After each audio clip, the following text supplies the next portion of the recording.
This ought to be interesting and thought-provoking. Do me a favor and very quickly introduce yourself, what company you're with. Start with Marnie. Good afternoon, I'm Marnie Blanco. I'm with .loop and I handle industry relations. Awesome. My name is Keir Weimer, and I'm the president of the Keir Weimer team of Select Sotheby's International Realty in upstate New York. Thanks for being here. Bernice Ross, CEO of RealEstateCoach.com and Greg Freeman News. Good afternoon, Lee Arnold, Benchmark Property Management Broker Owner. Awesome. So let's just get the awkward, uncomfortable conversation out of the way.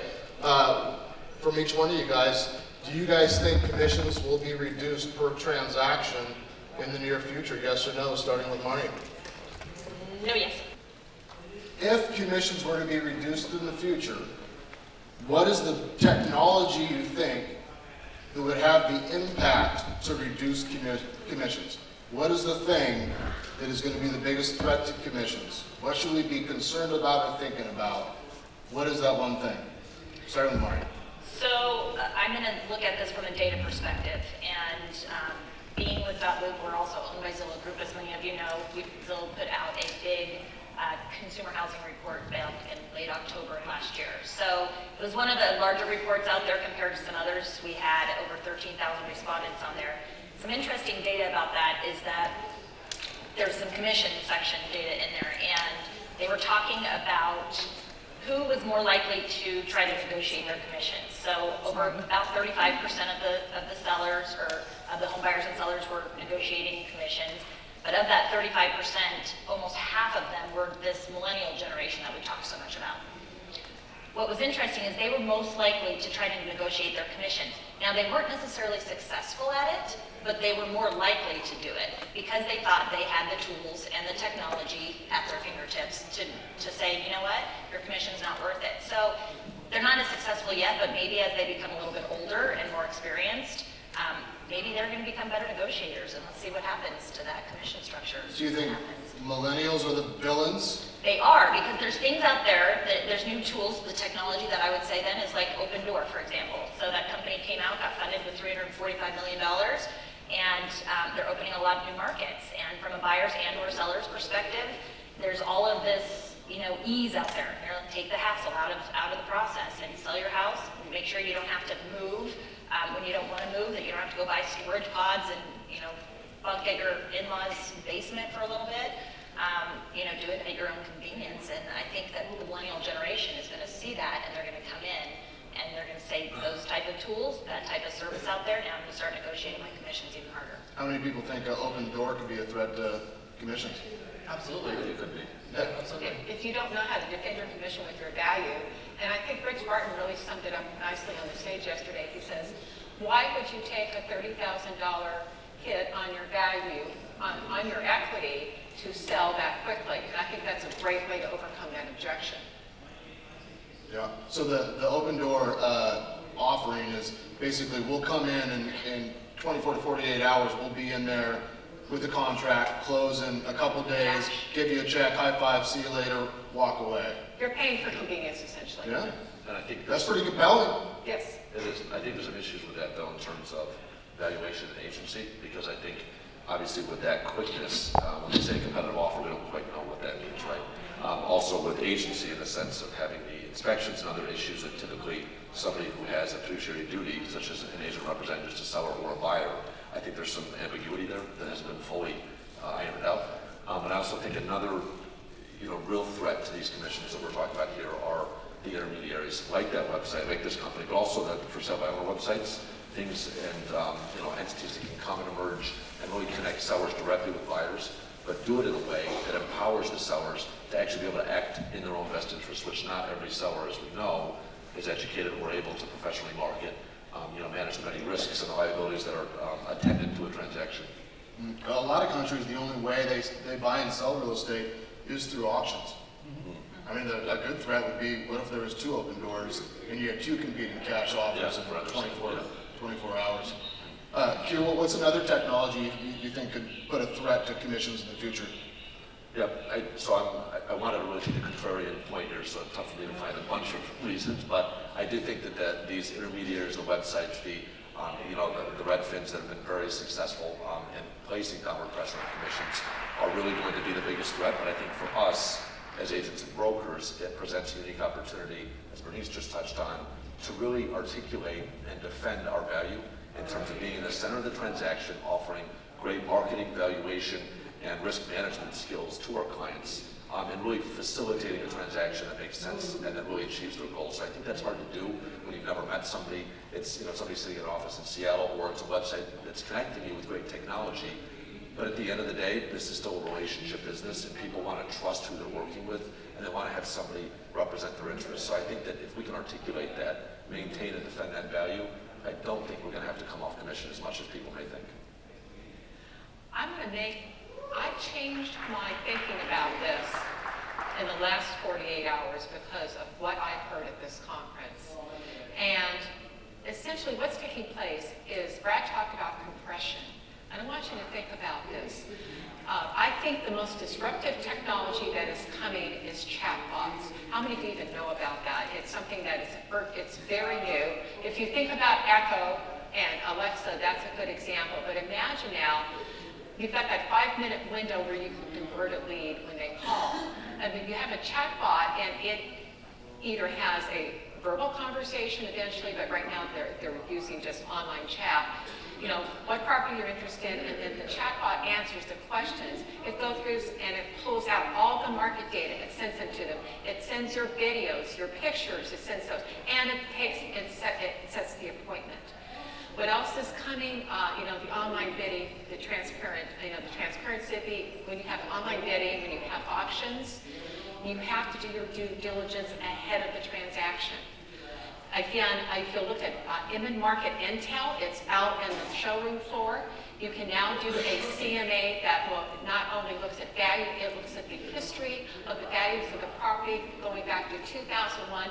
It compares property to property, whether it's going to go up or down, and it is a huge lead converter for listing appointments. I really want to encourage you to take a look at that. But what we're doing when we compress all this, and then we can compress the actual transaction time. I saw some new technology this morning that's not even out yet that is going to take care of the whole back office part of your transaction in one place.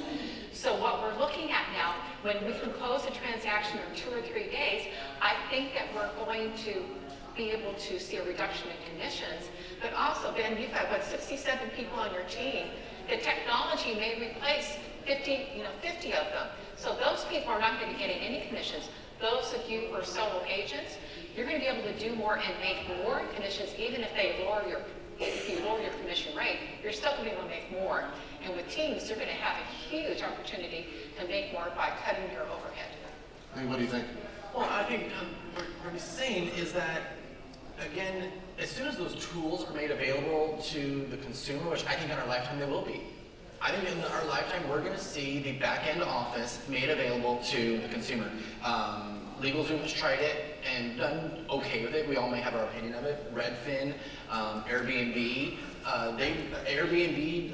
they've just destroyed the property management business for vacation rentals, and I think it's very possible. I think it's absolutely possible, and as long as the consumer has the perception that they can do it, and that our value isn't as great as it once was, because we used to only have the data, we used to only have the knowledge, skills, and ability to do it. As soon as they have the process that they can do it, that's where our value drops in their mind, and then they're start shopping, and then. But you raise a really important point, though. The one thing that artificial intelligence can't do very well is it cannot solve problems like we solve in the transactions. In fact, some people at the University of Tokyo were trying to train this AI to pass the entrance exam for Tokyo University. They gave up on the project. So it's not very good at doing the kind of problem solving. Educate your clients on the value that you bring for solving the problems in the transaction. Absolutely. I think we're foolish. I would say that we're foolish to think that commissions are not going to be reduced in the future, that people will continue to pay that much of their equity as technology evolves and the amount of work we do gets reduced. That doesn't mean that our annual incomes wouldn't stay the same. Correct. Because there could be some things that evolved. We saw some technology this morning from England where they have virtual deposits of earnest money, virtual escrow and title. There's ways to change the way the transaction is done Q, were you gonna say something? Yeah, well, just and to add to that point, you know, and to Lee's as well, we've seen a lot of professional fee compression in a lot of other industries, right, since the internet over the last 10 to 15 years has really transformed and disrupted entire industries. I think most notably, we've seen that in the financial services industry, especially since the recession 2008, 2009. We've seen a huge collapse of fees on managed funds, professional fees for financial planners. And that's because, again, a lot of the models now with the startups and websites have gone to low-cost management, much like we're seeing in our industry. But what I find notable is that when we look at a lot of other developed countries, Wall Street Journal did an article late last summer. A lot of the Northern European countries have gone, just in the last 10 years, from 2005 to 2006, they've lost upwards of 3 to even 4% on average for total commission. Some of these countries in Scandinavia are at 1.5%, 2% aggregate commission, or they were in the 5 to 6 range just 10 years ago, which is a huge, huge reduction. There's not a great theory that explains this, but I think it's a lot of consumers becoming more emboldened.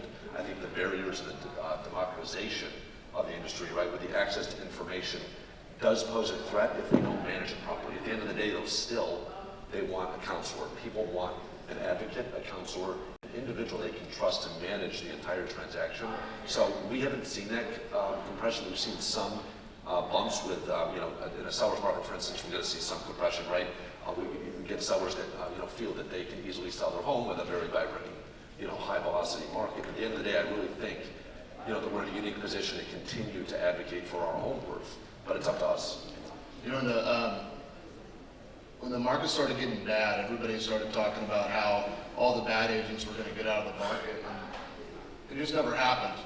And the funny part was, when I was talking to a guy that mentors me, he said, I knew it wasn't going to happen, and I said, well, why is that? And he said, well, here's the deal. The bad agents, they sucked during the best years, and they still suck now, which means their income didn't change. It was the agents in the middle that had the biggest impact to their lives. They're the ones that went down, that had to get out of the industry because they needed the income to survive. The top agents, even though their income went down, they couldn't afford to do anything else because nothing else would pay them that income anyway. Right. So it was the poor, sucky agents and the top agents that survived, and the middle agents that had the worst impact. So what we might see is a reduction of agents. And I think we'll see some of that. Yeah, that's a good point. I really do. I think we'll see some of that. That's a really good point. Well, and we probably should see some of that, really. Not just will we probably should. I mean, you talk about how many, you know, agents and realtors are out there and how many are actually producing. That's two very, very different pools of people. So, yeah, I think that will change the view. I mean, the fact of the matter is, you look back and, you know, 10 years ago, the big talk was, you know, these travel agents went out of business, so it's going to happen to our business, right? Agents and real estate agents are going to go out of business, and all these portals like a Zillow and a Trulia are going to pop up and they're going to take over. But the fact of the matter, that hasn't happened.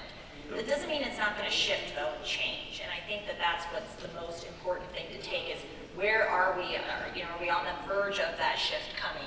And what are we going to do about it? And how are you going to differentiate your service? You know, back to the consumer report that we put out, they talked a lot about what sellers want. You know, typically they got their photos and they got, you know, inspections and all this stuff, but they didn't get, you know, drone footage. They didn't get pods delivered to their house to help them with moving. They didn't. So how are these agents going to differentiate themselves and validate those commissions on a totally different level and think outside of the box? Don't do it, you know, how you've always done it just because you've always done it that way. Think of a new way to do it, because these technologies out there, people are going to be more informed. The open door stuff is out there, and it's going to disrupt things. So if you better go along with it, be as creative as everybody else is being. So the final question would be then, what would you advise the audience to do to maintain their income and maintain the value that they provide to customers so that their commissions don't become in question? I think the number one thing is service. Everybody knows, you know, service is marketing. That's the name of the game. We all go to different hotels. You know, we're in this big hotel. Some of us will go to a Holiday Inn because we don't really care, but some of us will go to the St. Regis and the Four Seasons because we want that service. And service will never die, especially in the biggest emotional transaction that you're ever going to do in your life. People want that, and they want to be, you know, together with folks. And you talk about this millennial huge generation, and they're all of the buyers and sellers that are coming up right now. They've grown up by working with people and working in teams. They don't do things necessarily as individual as some of the other generations did. So they want to be around trusted people, and so the service is going to differentiate. I think it can. Yeah. Yeah, and I agree with that, providing kind of an end-to-end solution and putting yourself in the middle of that makes it all kind of come together. So managing the risk, the liability, providing, a really great white glove, experience and service to your clients, but then also being able to really articulate and defend why it's in their best interest to work with you, right? Why it's harder for somebody selling their own home on, by themselves to get as high of a price and to do it in a short amount of time and to manage all those different areas, that we've been talking about up here. So I think being able to provide that service, the solution from the beginning to the end, and being able to really articulate clearly what you're going to bring to the table and give them value from the beginning all the way to the end and continuing after, that will keep us in the center of the transaction, and that should maintain and prevent some of this commission erosion that we've seen in other countries. I would say the most important thing is you need to be an early adopter of the new technologies. And I want you to specifically look at chatbots. They are going to replace your website and your apps. That's how profound this disruption is. And I didn't know this until I researched it yesterday. Because if you look at Facebook Messenger with 900 million users, when you use your Facebook Messenger, it's instantly there. It can take your voice and it can deliver the services. That's what Echo does. So this is going to change. Your value is going to come in the new technologies you bring, the skills that you bring to negotiation, but the new technology, the artificial intelligence may do that. But then the other thing we haven't talked about, I worked in California for many years and we got sued all the time. And if there's, I got subpoenaed because I had the trading records for the company. But what happens is when you're sued, and especially if you're selling high-end properties, these people can all afford to lawyer up. The mistakes that can happen in transaction, you help to prevent that. And also, how you interact with your clients. The best question I have found is if there's a problem in your transaction, ask the question, what can I do to fix it? It makes many problems go away and it'll keep you out of trouble, but it's also how you bring value to the transaction. Absolutely. I agree with everybody here, and I think almost it should be understood, I would think, by most everybody, but whereas in maybe 5-10 years ago, we would say, well, what's the realtor down the street doing that's better than what I'm providing? I need to step up my game.